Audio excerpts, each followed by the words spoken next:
संयम का स्वरूप मैं आपको कई दिनों से समझाने का प्रयत्न कर रहा हूँ।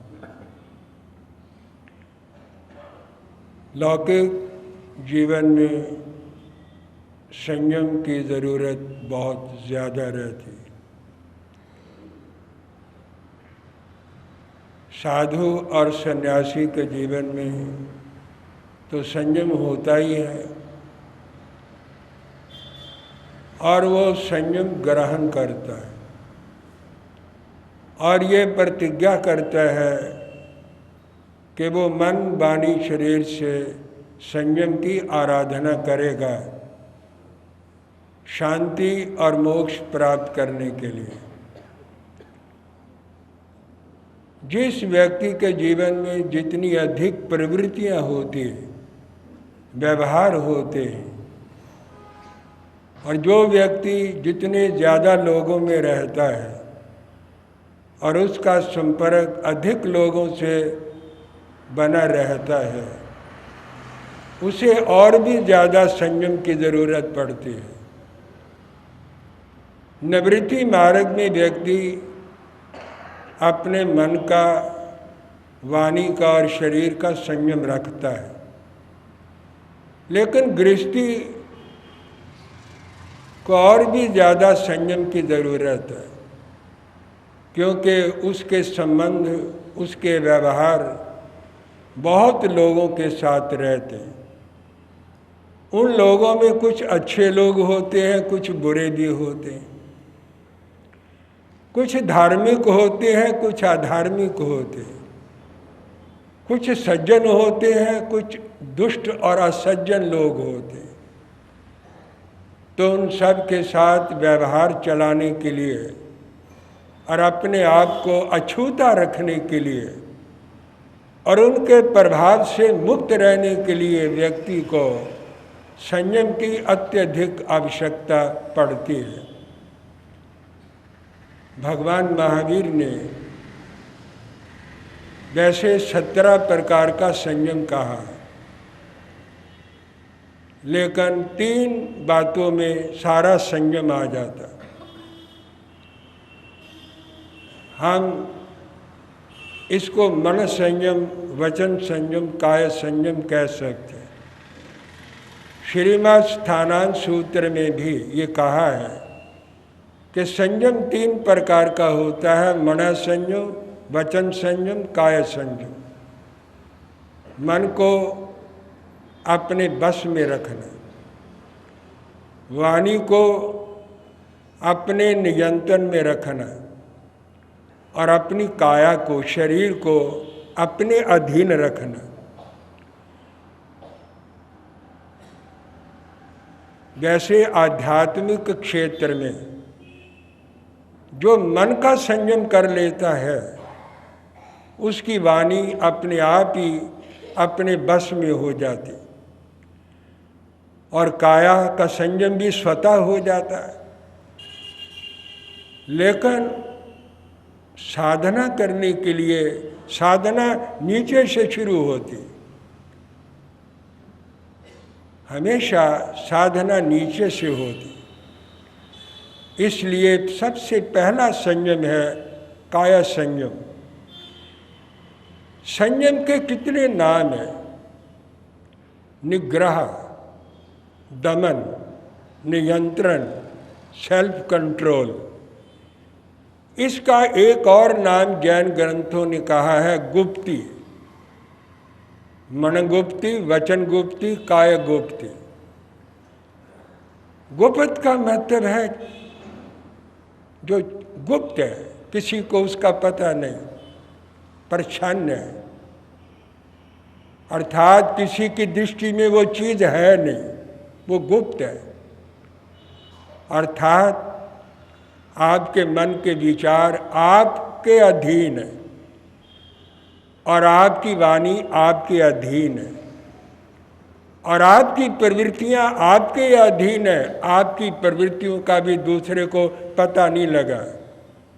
आपकी वाणी जब खुलती है तब दूसरे को आपकी वाणी का पता लगता है वो कठोर है मृदु है, कर्कश है, मधुर है।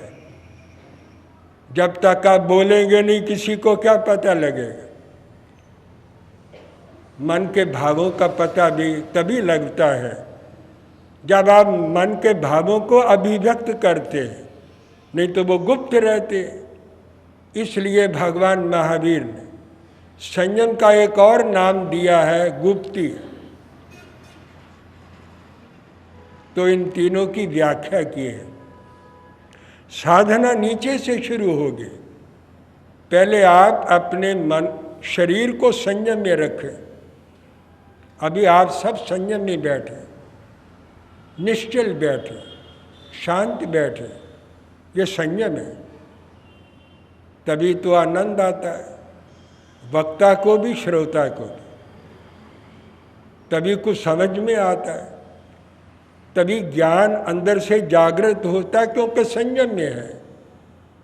जो व्यक्ति संयम में नहीं बैठा वो शरीर से बैठा है, लेकिन वो ग्रहण कुछ नहीं कर सकता। तो वक्ता के लिए भी संयम की जरूरत है, श्रोता के लिए भी संयम की आवश्यकता है। तो पहला संयम शरीर से शुरू होता है। शरीर की साधना करना, शरीर को संयम में रखना। शरीर क्या करता है? एक्टिविटीज करता है, प्रवृत्तियां करता है, गमनागमन करता है, यातायात करता है, घूमता फिरता है, चहलकदमी करता है। शरीर का यही काम है। भगवान ने कहा इसके लिए संयम की ज़रूरत है। अगर संयम ना हो तो व्यर्थ का गमनागमन करता रहता है, घूमता फिरता रहता है। उसे आवारागर्दी कहते हैं। जो व्यक्ति आवारागर्दी करते हैं उनको हम आवारागर्दी क्यों कहते हैं? आवारा फिरते रहते, चलते फिरते तो वो भी है, लेकिन वो व्यर्थ का आते जाते आते रहते, घूमते फिरते रहते। उनका शरीर निश्चल नहीं, अपने बस में नहीं। जब इच्छा होती है चल पड़ते, चलने का कोई प्रयोजन भी नहीं, कोई उद्देश्य भी नहीं, लेकिन शरीर टिकता नहीं। भगवान महावीर ने कहा यह असंयम है। तो एक सद्गृहस्थ को और एक उत्तम कोटि के साधु को अपने शरीर को संयम में रखना चाहिए। इसके लिए आसन है। आसन कई प्रकार के हैं। उत्कुटक आसन, गोदु आसन, सिद्धासन, पद्मासन, अर्ध पद्मासन, वीरासन, ये जितने आसन हैं ये योग के अंदर सहायक होते हैं। बट योगा, योग क्या है? योगश्चित्त वृत्ति निरोधा। योग अपनी चित्त वृत्तियों को रोकने का नाम है। मन और चित्त दो वस्तुएं। मन स्थूल है, चित्त सूक्ष्म है। मन चित्त के अधीन है। चित्त अंदर गुप्त है, अंदर छिपा हुआ है और वो मन को प्रभावित करता है। मन के अंदर विचार आते हैं, चित्त के अंदर वृत्तियां उठती हैं। भगवान महावीर ने भी चित्त का उल्लेख किया है। चित्त जब संयम में आ जाता, मन अपने आप संयम में आ जाता। चित्त में वृत्तियां उठती हैं और वो वृत्तियां विचार बन जाती हैं और मन के अंदर वो व्यक्त होती हैं, रिएक्ट होती हैं और वो फिर बाहर प्रकट हो जाती है। तो योगश्चित्त वृत्ति निरोधा। चित्त की वृत्तियों को रोकने का नाम योग है।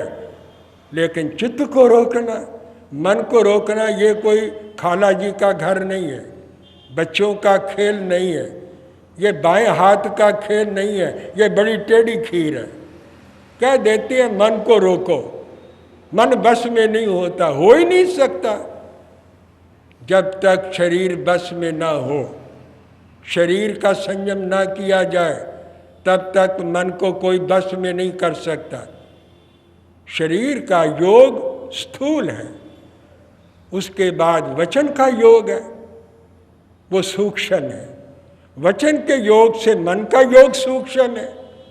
जो स्थूल काम नहीं कर सकता, मोटा मोटा काम नहीं करता, और जो मोटी बात नहीं समझता वो सूक्ष्म बात क्या समझेगा। ज्ञान की मोटी मोटी बातें जो नहीं समझ पाता वो सूक्ष्म बातें कैसे समझ सकता है। इसलिए शरीर का जो योग है वो बड़ा स्थूल योग है, और साधना यहाँ से शुरू होती है। तो आसनों का योग के अंदर स्थान है। आसन काय के लिए लगाए जाते हैं? ये कोई डेमोन्स्ट्रेशन नहीं है, प्रदर्शन नहीं है, दिखावा नहीं है कि हम आसन लगा के बैठे। ये एक साधना है, और आप किसी भी आसन से बैठ जाए, जरूरी नहीं उत्कुटक, गोदू, सिद्ध, वीर, पदम या अर्ध पदम आसन लगाना है। कोई भी आसन आप लगा सकते हैं। योग शास्त्र ने आसन की परिभाषा की है स्थिर सुखम आसनम, जिस आसन से आप सुखपूर्वक बैठ सके और स्थिर होकर के बैठ सके, निश्चल होकर के बैठ सके, उसको आसन कहा गया है। अगर आप चौकड़ी लगाकर निश्चल होकर के बैठ सकते हैं और स्थिर होकर बैठ सकते हैं और सुखपूर्वक बैठ सकते हैं, जब आप सुखपूर्वक बैठेंगे हिले डोलेंगे नहीं, निश्चल बैठे रहेंगे, तो ये आसन है। कहीं भी आसन लगा लें तो आसन के दो प्रयोजन, स्थिरता और साता, सुखपूर्वक व्यक्ति बैठ सके और स्थिर होकर के बैठ सके, वो आसन है। तो भगवान महावीर से गौतम ने पूछा कि इस प्रकार शरीर को संयम में रखने से, निश्चल होकर के बैठने से प्रभु लाभ क्या होता है? भगवान ने कहा, काय गुत्यानंग समरंग जनय समरनंग पावास्वं निरोहं जनय। जो व्यक्ति काया को, शरीर को निश्चल कर लेता है, अपने बस में रख लेता है और स्थिर हो जाता है, उसका मन धीरे धीरे अपने आप स्थिर होने लगता है और वो संवर में आ जाता है, आश्रव को रोक लेता है। आश्रव क्या है मैं पहले प्रवचन में आपको समझा चुका हूँ। तो आश्रव रुक जाता है, संवर में आता है, और संवर से व्यक्ति पाप आश्रम निरोहन करे, पापों का आश्रय नहीं करता। निश्चल बैठने से पाप नहीं होते, हो ही नहीं सकते। व्यर्थ का चले फिरेगा नहीं, व्यर्थ का घूमे फिरेगा नहीं, जब घूमे फिरेगा नहीं व्यर्थ का देखेगा नहीं, व्यर्थ का देखेगा नहीं, व्यर्थ के विचार उठेंगे नहीं, व्यर्थ के विचार मन के अंदर आएंगे नहीं, मन अपने आप निश्चल हो जाएगा। जबकि व्यक्ति एक जगह पर बैठकर अपने शरीर को निश्चल कर लेगा तो इससे आशव रुकता है और व्यक्ति संवर में आता। ये लाभ काया को बस में करने से, संयम में रखने से ये लाभ होता। उसके बाद है वाणी। वाणी का संयम बड़ा मुश्किल है। अगर वाणी का संयम हो जाए क्लेश नहीं हो सकता, झगड़ा नहीं हो सकता, वाद विवाद नहीं हो सकता। व्यक्ति व्यर्थ में बोलता है, हंकार में बोलता है, क्रोध में बोलता है और छल कपट से बोलता है, पापों का बंधन करता है, अशांति फैलाता है, वैर विरोध उत्पन्न कर लेता है, संकलेश में पड़ जाता है, शक्तियों का अपव्यय होता है, शक्तियों का नाश होता है, अशांति होती है, समाधि जाती है। क्या साधना होगी? पहले तो वातावरण को शांत रखना बड़ा जरूरी है। माझी, नाविक, मल्लाह, कुशल मल्लाह नौका चला सकता है, लेकिन अगर तूफान उठ रहा है उस तूफानी मौसम में कुशल माझी के लिए भी नौका चलाना बड़ा कठिन हो जाता है।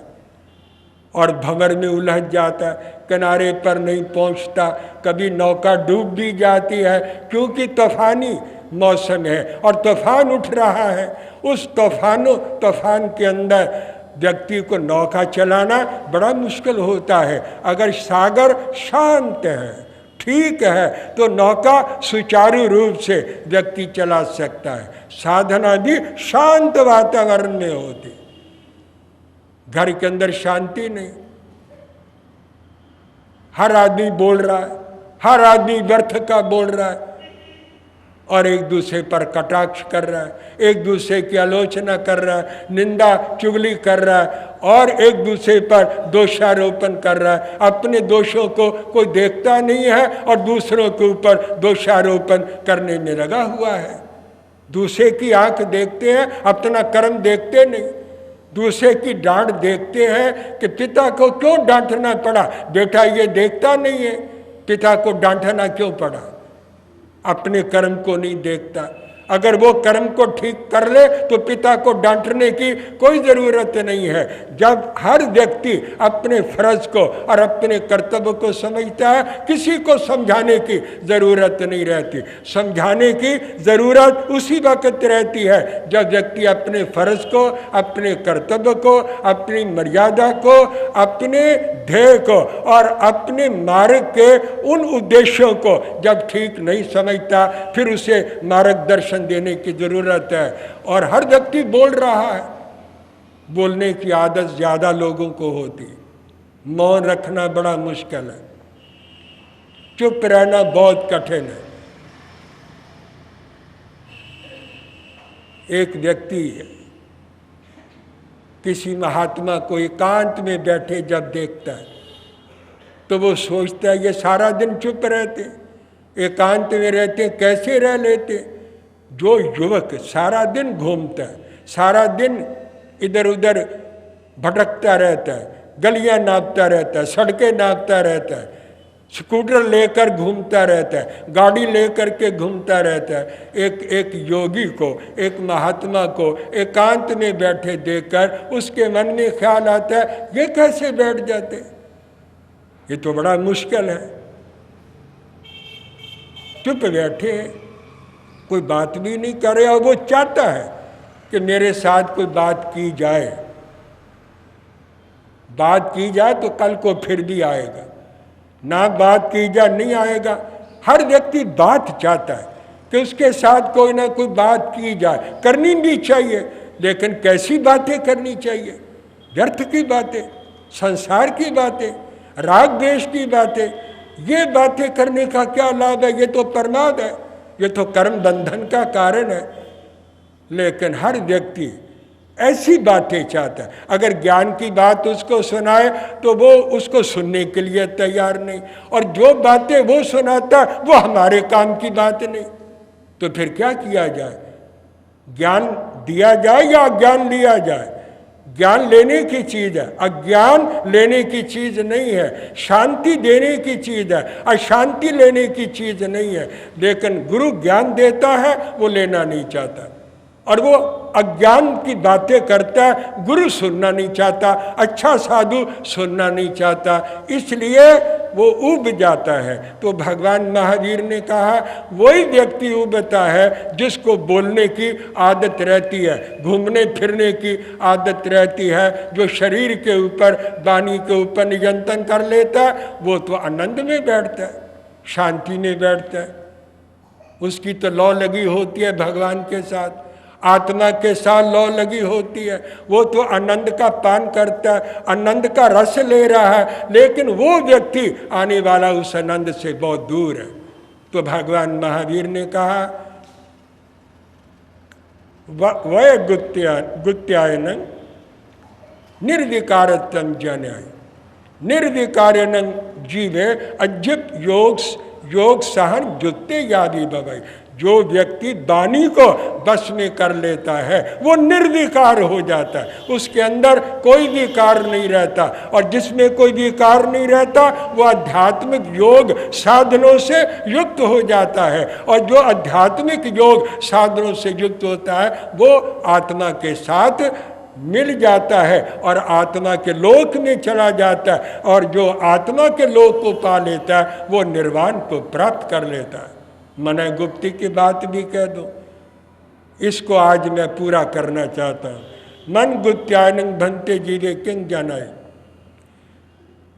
मन को गुप्त रखने से क्या होता है? मन गुप्त्यायनं संभ्रम जनाय संग्रहणं संयम अराहे भावाय। जो मन को साध लेता है एक गगन जनई, वो एकाग्रता को प्राप्त कर लेता है, संवर को प्राप्त कर लेता है, और जो एकाग्र हो जाता है वो संयम की आराधना कर सकता है। जिसका मन एकाग्र नहीं है वो व्यक्ति संयम का पालन नहीं कर सकता। संयम का पालन करने के लिए मन को एकाग्र करने की, अपने बस में रखने की जरूरत रहती है। तो ये मन गुप्ति, वचन गुप्ति, काय गुप्ति को भगवान महावीर ने मन संयम, वचन संयम, काय संयम कहा है। जो इस प्रकार से संयम की साधना करते हैं वो व्यक्ति परम पद को प्राप्त करने के अधिकारी होते हैं। बस और अधिक नहीं, विराम ले रहा।